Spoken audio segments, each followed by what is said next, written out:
Olá pessoal, eu sou o professor Michel Corsi e hoje nós vamos conversar um pouquinho sobre força elétrica. Tá? Então, diante do nosso cenário, já vimos um pouquinho sobre carga elétrica, sobre princípios básicos da eletrostática, falamos ainda sobre os processos de eletrização e hoje nós vamos conversar um pouquinho sobre força elétrica. Tá? Bom, aqui só uma referência do nosso livro, pode ser usado em qualquer outro livro. Já disse para vocês que a física não muda, tá? Prioritariamente o que acaba se alterando do ensino médio para o ensino superior é o formalismo matemático, é a forma como nós escrevemos as equações e fazemos as operações, as análises. Tá? Então, prioritariamente usamos uma matemática vetorial, um pouquinho diferente do ensino médio. No entanto, a física, o conceito físico não muda. O conceito de carga é o mesmo, o conceito de força elétrica é o mesmo, o conceito de campo elétrico, que nós ainda vamos ver, é o mesmo. Tá? Então, você pode acompanhar por qualquer material que você tem aí, ou por qualquer material que você encontre na internet, se fisicamente esse material estiver correto, sem problema nenhum, você vai acompanhar com bastante tranquilidade. Legal? Então, dando sequência aqui, eu vou resgatar com vocês um pouquinho sobre o que nós conversamos nos nossos últimos encontros, sobre princípios básicos ou princípios fundamentais da eletrostática. E nós tínhamos 3 princípios básicos. Nós tínhamos o princípio da interação entre cargas, nós tínhamos o princípio da quantização da carga, nós tínhamos o princípio da conservação da carga. Tá? Então, nesse momento, eu vou resgatar com vocês o primeiro, que é o princípio da interação entre cargas. Então, olha só, esse princípio dizia o que para a gente? Simples. Cargas elétricas de mesma natureza se repelem. E cargas elétricas de naturezas opostas ou de naturezas contrárias se atraem. Logo, essa natureza, a partir de agora, para a gente, nós vamos chamar de carga elétrica positiva e carga elétrica negativa. O corpo eletrizado positivamente e corpo eletrizado negativamente depende do contexto do problema. Legal? Mas é importante saber que se eu tenho 2 cargas elétricas positivas ou de mesma natureza, essas cargas elas vão se repelir com uma determinada força. Tá? Nós ainda não sabemos que força é essa, mas nós sabemos que elas se repelem. E se eu tiver 2 cargas de sinais opostos, nós sabemos que elas vão se atrair com uma determinada força. Ainda não sei que força é essa, mas sei que elas se atraem. Legal? Então, eu resgatei com vocês o princípio da interação entre cargas elétricas. Tá? Eu gostaria que vocês ficassem atentos aqui a alguns detalhes, que são detalhes, mas são extremamente importantes, pertinentes para o nosso estudo. Força elétrica, pessoal, respeita obrigatoriamente a terceira lei de Newton. E qual era a terceira lei de Newton? Lei da ação e reação. Tá? E nessa lei dizia o seguinte, que durante uma interação entre 2 corpos, um corpo A e um corpo B, o corpo A fazia uma força no corpo B e o corpo B fazia uma força no corpo A. Tá? Esta força tinha o mesmo módulo, a mesma direção, porém sentidos opostos. Tá? Nesse caso aqui eu não tenho contato entre as cargas. As minhas forças, elas são chamadas aqui nesse momento, na eletricidade, de força de campo ou força de ação à distância. Da mesma forma que isso acontecia na mecânica com a força gravitacional. Eu soltava um objeto e esse objeto simplesmente caía. E na verdade não havia contato. Ele caía porque havia um campo gravitacional da Terra que atraía ele. Então era uma interação entre a Terra e o corpo que eu estava soltando, tá? Nesse meu exemplo. Nesse caso aqui eu tenho 2 cargas. E essas cargas interagem à distância. Por meio de um campo que mais tarde nós vamos estudar. Mas é chamado de campo elétrico. Tá? Eu não vou adiantar muito para vocês, mas vai ser o nosso campo elétrico. A questão é a seguinte. Eu tenho 2 cargas. Ou seja, força acontece sempre aos pares. Tem que ter 2 corpos. Nesse caso eu tenho no mínimo 2 cargas. Tá? Lembra, nenhum corpo tem carga sozinho. Tá? Ninguém tem carga, perdão. Ninguém tem força. Força não é algo que eu tenho. Não dá para comprar, eu quero 1 quilo de força hoje. Não dá para ir lá no supermercado e pegar um pacote de força e levar para casa. Força é o resultado de uma interação entre 2 corpos. E esses 2 corpos, né, na mecânica, são corpos macroscópicos, e aqui na eletricidade são corpos eletrizados. Tá? E pode ser cargas ou pode ser um corpo, né, que eu eletrizei e fiz com que ele ficasse positivo ou negativo. Legal? Mas o importante, eu tenho 2. Nesse caso aqui do meu slide, são 2 cargas. Tá? Uma carga exerce uma força na outra e a outra exerce uma força na uma. Simples assim. Essa força, essa troca, ela respeita a terceira lei de Newton, ou seja, tem o mesmo módulo. O que seria o módulo? Seria o tamanho, olha aqui ó, no meu slide, é o tamanho do vetor.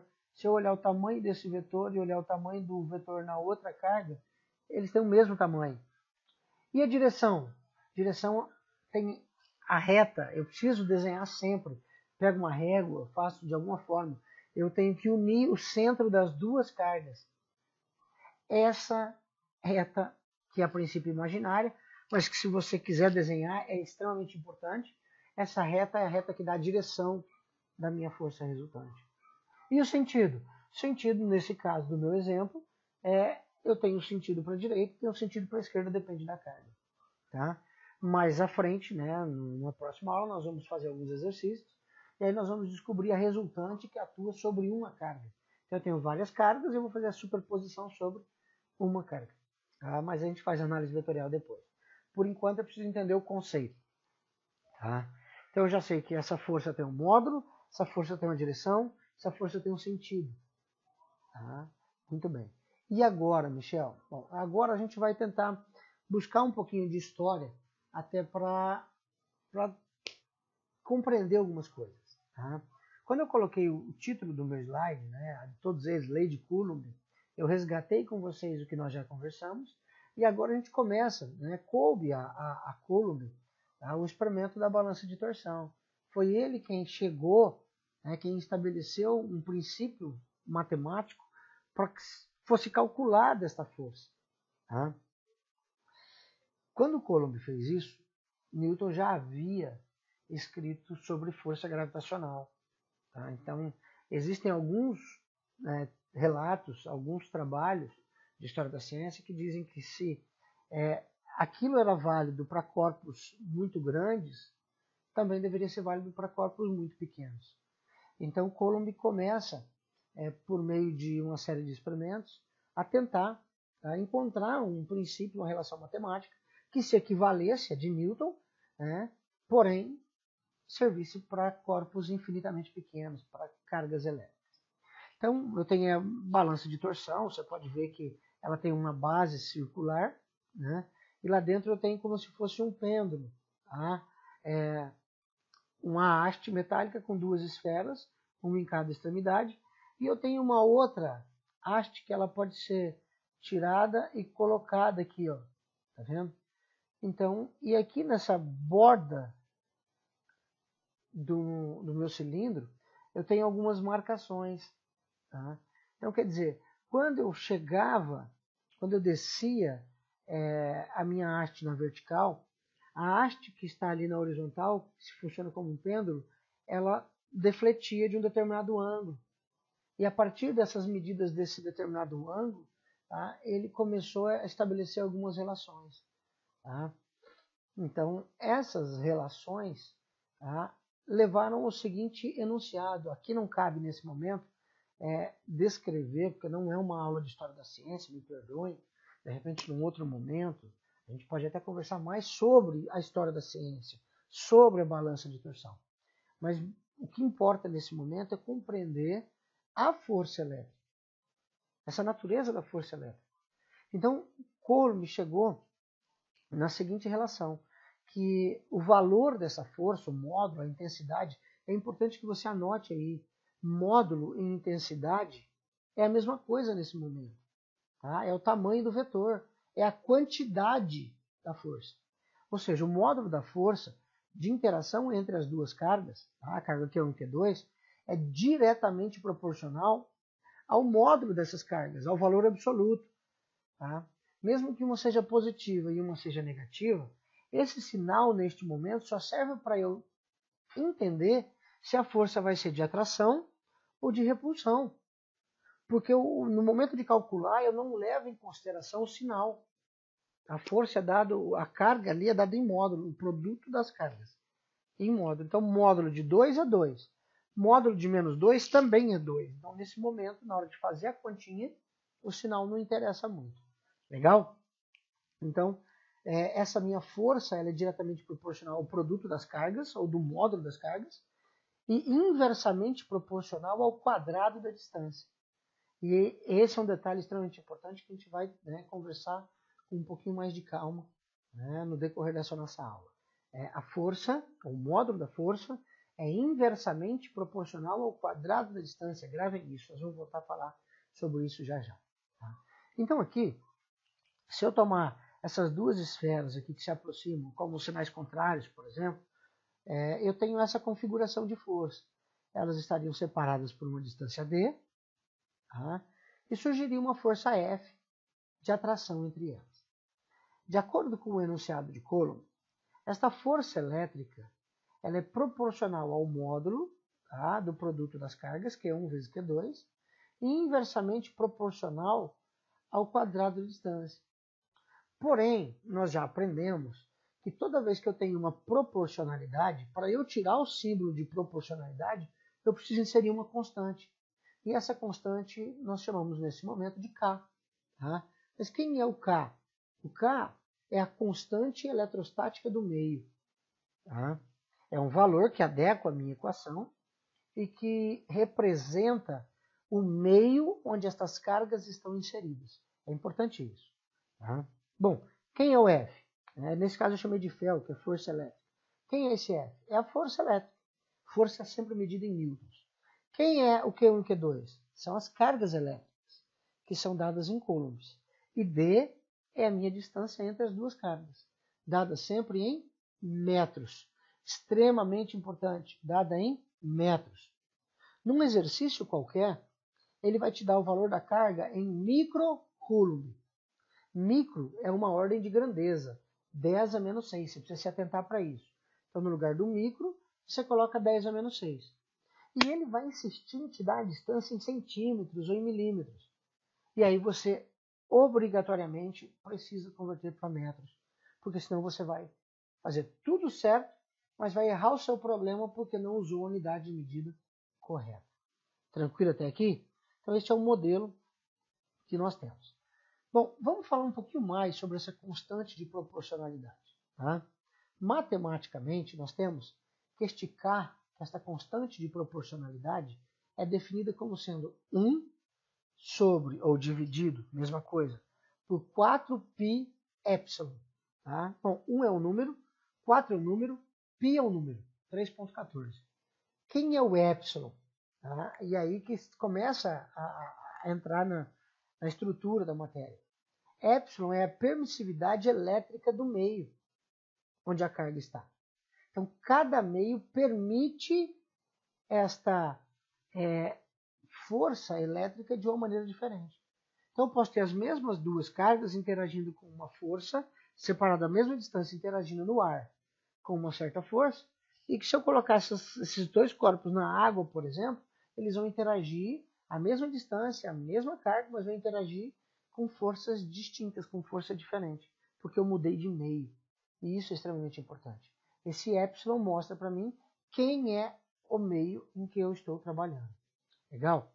E aí, olha só, para o vácuo, que a gente aproxima para o ar seco, e o vácuo é a mesma coisa, este epsilon é chamado de epsilon zero.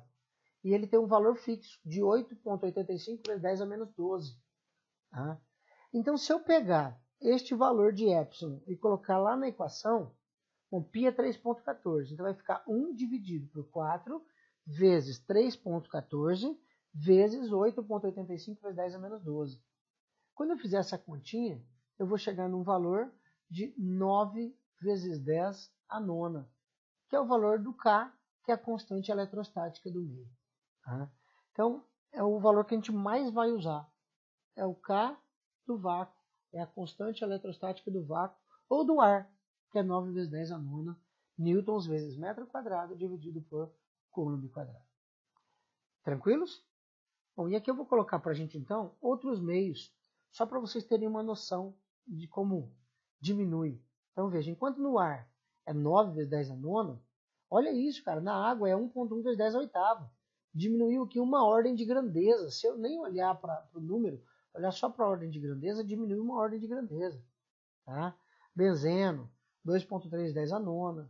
O petróleo, 3,6 vezes 10 a nona. O etanol, 3,6 vezes 10 a nona e assim por diante. Tá? Ou seja, cada meio possui uma constante eletrostática distinta. Ótimo. Avancemos mais um pouquinho. Vamos por um universo um pouquinho mais complexo. E se eu não tiver apenas uma linha horizontal, um eixo X com duas cargas? Se essas minhas cargas estiverem no espaço. Se elas estiverem no espaço, eu terei um eixo coordenado, um plano, né, cartesiano com eixo X, Y e Z. Tá? Importantíssimo isso. E as minhas cargas. Então quer dizer que a distância, ou seja, a posição onde encontra a carga 1, eu vou chamar de R1. E essa posição ela é determinada por um vetor que vai da origem até o local da carga. A mesma coisa eu vou fazer com a carga 2. Ela vai estar numa posição 2. Essa posição 2 é delimitada em relação à origem. Tá? Quando eu quero descobrir a distância entre as duas cargas, eu tenho que conhecer o vetor R1, o vetor R2 e fazer a diferença entre eles. Tá? Então a diferença entre esses dois vetores é o R de 2 em 1, que é a distância entre as duas cargas que eu preciso utilizar no meu problema.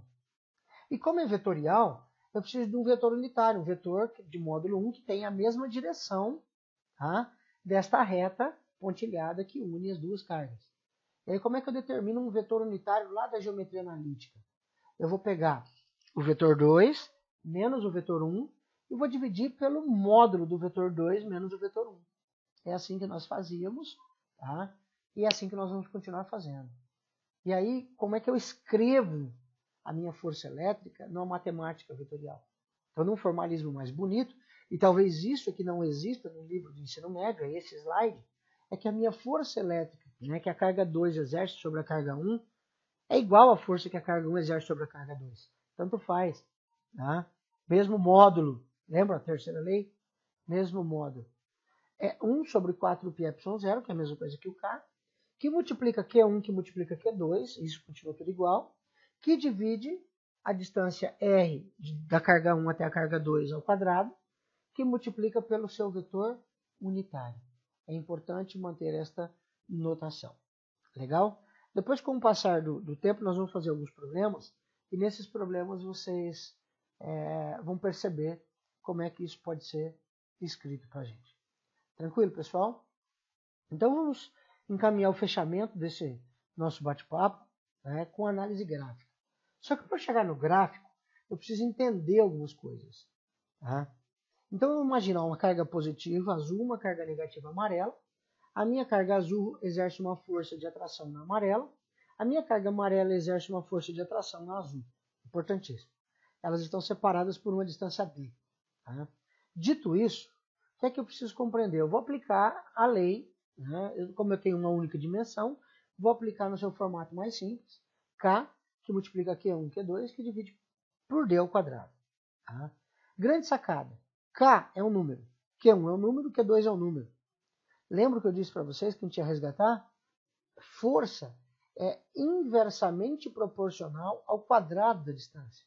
Portanto, se eu dobro a distância, eu diminuo a força a metade? Não. Eu diminuo a quarta parte, porque é o quadrado. E se eu diminuo a distância, eu aumento a força. Isso é a primeira coisa que tem que estar claro. Se aumenta a distância, diminui a força. Se diminui a distância, aumenta a força. Agora, como essa força aumenta, nós vamos ver aqui agora, olha só. Eu diminui a distância. Bom, quando eu tinha uma distância D, eu tinha uma força F. Então eu vou diminuir agora a minha distância pela metade, D sobre 2. O que aconteceu com a força? Aumentou 4 vezes. Porque olha só, minha nova força será né? 1 sobre d quadrado ao quadrado, fazendo as continhas, dá 4F. Então, se eu diminuo a distância pela metade, a força aumenta 4 vezes.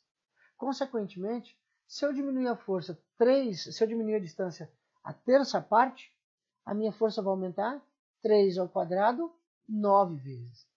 Isso é importante que você tenha bem claro. Muitas vezes você não precisa nem fazer conta. Apenas essa relação de proporção resolve o teu problema. Tá? Então, se a minha distância diminui, a força aumenta ao quadrado. Sempre, sempre, sempre, sempre. E aí, tá? Montamos uma tabela aqui. Tá? Se a distância dobra, a força diminui. Se a distância diminui, a força aumenta. E aí vamos tentar olhar para o gráfico para ver a cara deste gráfico. Tranquilos? Olha só. Para uma distância de D sobre 4, eu tenho uma força de 16 F. Marque ela lá no plano. Para uma distância de D sobre 2, eu tenho uma força de 4 F. Marque ela no plano. Para uma distância D, eu tenho uma força F. Marque ela no plano. E assim por diante. Olha, vai aumentando a distância, vai diminuindo a força. Quando eu ligar os pontos, olha a cara do gráfico que eu tenho. Tá? Esse gráfico representa a força inversamente proporcional ao quadrado da distância, e ele é chamado de uma hipérbole cúbica. Legal, pessoal? Então, é extremamente importante isso. Tá? Lembremos isso, né, na hora de estudar, na hora de resolver os problemas. E nosso encontro de hoje fica por aqui. A ideia era que vocês tivessem uma noção de força elétrica, soubessem calcular e olhar para o gráfico. Legal? Mais para frente nós vamos resolver alguns problemas de força elétrica e vamos bater um papo, conversar um pouco mais sobre o campo elétrico, sobre o potencial elétrico e assim por diante. Tranquilos? Um grande abraço e até mais.